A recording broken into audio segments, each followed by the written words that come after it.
Pemirsa, Tim Pengendalian Inflasi Daerah atau TPID Bali optimis ketahanan stok barang pokok di Pulau Dewata dalam kondisi aman di tengah cuaca buruk yang terjadi belakangan hari terakhir.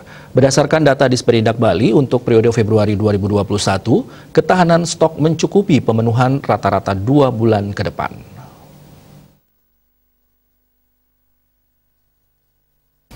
Wakil Ketua TPID Bali yang juga Kepala Kantor Perwakilan Bank Indonesia BI Bali Trisno Nugroho mengatakan, berdasarkan informasi dari berbagai lembaga terkait, distribusi saat ini masih lancar. Itu terlihat dari pasokan kebutuhan pokok masih memadai di pasar-pasar.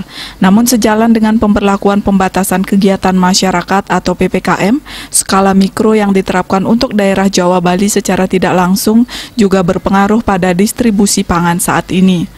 Terkait hal tersebut, pihaknya sudah berkomunikasi dengan TPID untuk mengimbau secara rutin kepada distributor untuk memperlancar pengiriman kebutuhan pokok ke pasar-pasar untuk menjaga kestabilan harga. Kerjasama TPID yang sudah ada saat ini antara TPID Bangli dan TPID Lombok Barat terkait distribusi telur ayam ras dari Bangli dan jagung sebagai pakan ternak dari Lombok Barat.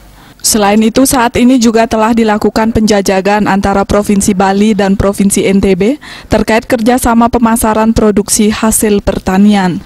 Di tengah musim dengan curah hujan yang cukup tinggi, TPID Bali juga telah melakukan upaya mendukung ketahanan pangan di wilayah Bali, seperti program yang dilakukan TPID Badung, yaitu program Watanabe atau Wajib Tanam Cabai, program Puspa Aman oleh TPID Gianyar, dan juga Demplot Cabai oleh TPID Klungkung yang mendorong masyarakat menanam cabai guna memenuhi kebutuhan sehari-hari serta mengendalikan harga yang saat ini tinggi di pasaran. TPID terus berkomunikasi dengan petani terkait ketahanan pangan untuk tetap tanaman hortikultura sesuai siklusnya agar tetap menjaga pasokan kebutuhan pangan dan sayuran di Bali.